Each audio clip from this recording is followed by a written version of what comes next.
जो छल, पाप, दिखावा और दूसरों को गिराने में लगे हैं।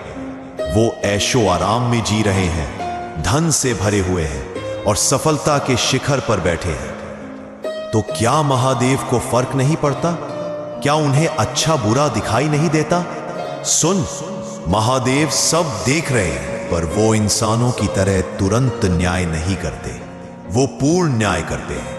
जो तू झेल रहा है वो तेरी कमजोरी का प्रमाण नहीं, बल्कि महादेव की तेरे भीतर की शक्ति को जगाने की प्रक्रिया है। जिसे महादेव बनाते हैं उसे पहले तोड़ते हैं, तपाते हैं और खुद से मिला देते हैं। और जो लोग आज पाप करके सुख पा रहे हैं, समझ ले, वो सुख नहीं, वो सिर्फ एक आखिरी मोह की डोर है, जिसके बाद पतन निश्चित है। धन मिल जाना तरक्की नहीं, धन में संयम रखना असली तपस्या है। महादेव अपने भक्त